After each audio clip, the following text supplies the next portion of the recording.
Around about this time of the day, we focus in on the Helderberg community and most specifically community builders, the organizations that work so hard for our vulnerable community members. Joining me in studio again today, Stéphan from Distance for Difference. Hello Stéphan. Good morning Marilize. Gaan het Privileged goed? to be here. Ja, Altyd. okay, Dit good. gaan goed, selfs as dit sleg gaan. Ja, goed. Wel, dan is ek bly om dit te hoor.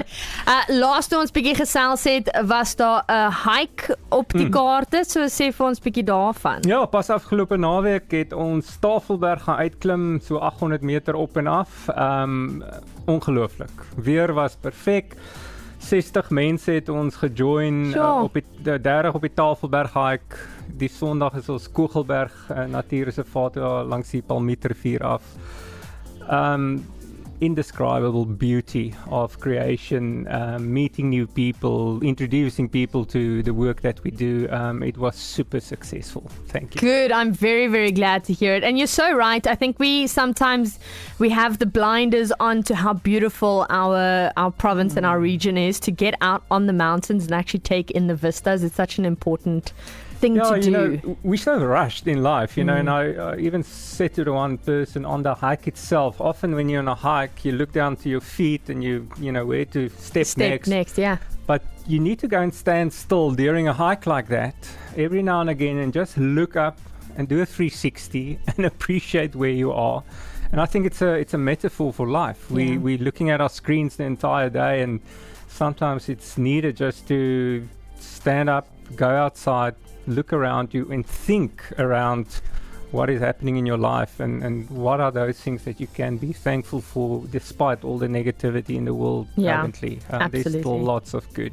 Yeah, I agree. It's such an important part. Even in your day today, you can stop and just take a look around at how beautiful it is. If you missed it, Distance for Difference is an amazing organization that takes kind of sporting events or outdoor activities and turns them into fundraising opportunities, like the hike that Stéphan spoke about now. The entry fees for that hike goes towards funding other non-profit organizations and other causes within the community that desperately need some funding. So, Stéphan, maybe you can walk us through. You've had 21 years of impacting lives and communities. Can you give us a couple of stories and examples of where these funds end up going? Yeah, you know, I get goosebumps from you just asking that question because there are, you know, there've been so many good stories over the years, and to highlight a few is actually quite difficult. But you know, I said last time we're a camp fighter for the smaller organization. The lady looking after 2 or 3 foster kids in Kuils River, nobody knows about her. She tries to keep things going by, you know, having her own little bakery inside her house in a kitchen. Her name is Esther van Zyl, and we've been supporting her and the kids for probably now more than 10 years. And Esther is looking after Zoe and Zanelli. He's a 15, 16-year-old boy. He at one stage said he wants to become the next president of South Africa. And I think, you know, what the funds mean to Esther and those 2 kids is probably best summarized in her own words. And I brought a extract along from one of her letters. Every year she writes us a letter.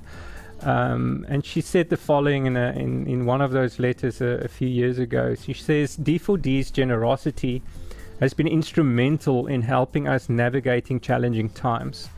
The impact of your continuous support goes beyond words. It relieves the burden of choosing between essentials. Those words struck me. It relieves the burden of choosing between essentials like shoes and food. Your support not only fosters my kids' learning and growth, but also affords me the peace of mind to spend quality time with them. Your assistance enables us to remain a family. You know, and I almost get tearful when I read those words, and I know, you know, Esther is so dependent on the funds that we raise through our events and through our donors and people being involved, that I can't imagine a world where we're not able to do that. Yeah. What is she going to do next if we're not there? So yeah, that's one example, and you know, we support a number of foster homes where a mum and 5-6 kids are, and they're so fully dependent on us. Yeah. There's no other avenue. Maybe another example is a young man called Danny. Now, Danny was found on the pavement he was 1 day old. Wow. And Sylvia Frank from Gordons Bay took him in. And long story short, when we've been involved with Sylvia probably from around 2007, 2008. Sure. Support her with monthly financial donations.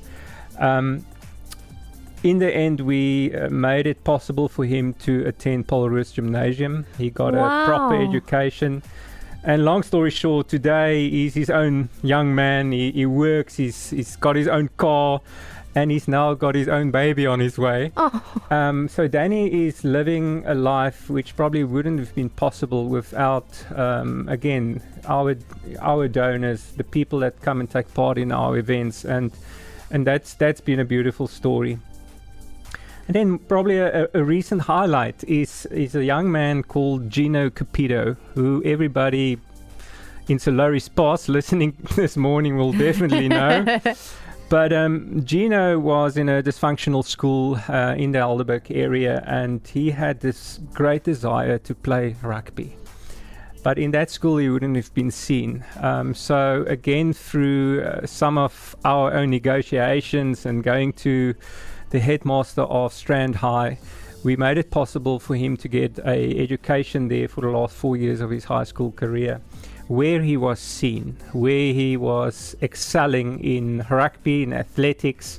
Long story short, 2 weeks ago, our listeners would probably those that like rugby will definitely know that the Springbok Sevens won in New York. The first time ever they played in New York. Gino Capito played in the final, number 35. He scored the first try. Gino has got a contract with the Springbok Sevens with Western Province Rugby at the moment. He's seeing the world, and he's an ambassador for for the work that we and others do. And his dear mum Zelna, who runs Kingdom Kids in Solaris Pass, looking after 85 kids that with parents that can't pay. Yeah. We've been supporting her financially as well over a number of years. We spent 150,000 rand to help just improve the nursery or the little school's conditions. So that's another story, and there are more. And I think at this stage I need to say something extremely important. These examples it's not only our work. It's not just Distance for Difference and our funds. Normally with these kind of examples, and I'm thinking of a guy like Tess Wundaris, neurodiverse, made it possible for him to go to Mondier Echo School, where he started flourishing. This year he's head boy of Mondier Echo School because he got the right education. All of those examples, yes, we played a part, but most of them is the result of proper collaboration between other NPOs, individuals that care, that came to us, that said, listen, we can do this, but we can't do that. Can Distance for Difference perhaps help? Yeah. And this is not, so I'm not here to blow the trumpet of D4D. I'm here to blow the trumpet of people that were prepared to take hands with us, and we took hands with them. Sometimes we took the initiative, sometimes they did. Yeah. But this is a collaborative effort of people in the Helderberg area that cares. And that makes me thankful. And I think there's so many NPOs in the Helderberg area that needs to take better hands, and we can achieve a lot more together than as individual organizations. Yeah, these stories are like a bit of a puzzle, all the pieces kind of working together and building together to make futures so much brighter, especially for the people that you've mentioned. They're beautiful stories, Stéphan. Thank you for sharing them with us. It also gives us a real sense of when we're partaking in D4D events, where is those funds actually going, and what are they working on? So for our our community that maybe would love to jump in. They want to find out when the next events are. They want to get involved with donations or helping you somehow. Where can they reach D4D? Yeah, D4D will always and continue to be a responsible conduit of funds to where it will make the biggest impact. So that for us is very important. And the best way to reach us is on our socials, as the young people say, on Instagram, on Facebook, on our website, D for DSA, D the number 4, the letter DSA.co.za. Links to our socials are there as well. We'll just search for Distance for Difference. Get in contact, offer your resources, your time, your energy, your capabilities, your talents. We're a volunteer-based organization. I do this pro bono. I help companies to sort out their working cultures. That's my profession. I'm a mechanical engineer by trade. So yeah, I don't do this for the money. We need volunteers. So yeah, stick up your hand, get in contact. We would gladly accommodate you. Go check out d4dsa.co.za online for more information and contact details. And the next time we have Stéphan in studio, we'll find out about what the next events are. You can write them in your calendar. You can get ready for them. Maybe even start training if you want to take on something challenging for yourself. For me, that would be a swim, for instance.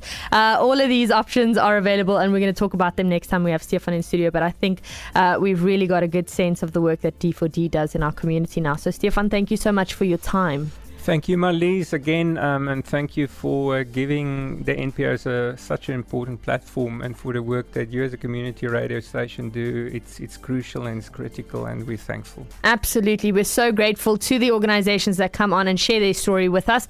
You included, Stéphan, so have a beautiful week further, like a weekend and a good Easter holiday. Thank you very much. It is a big pleasure. It's Stéphan from D4D, Distance for Difference, in studio with us today for community builders. Please go check out their website and their socials for all the work that they do.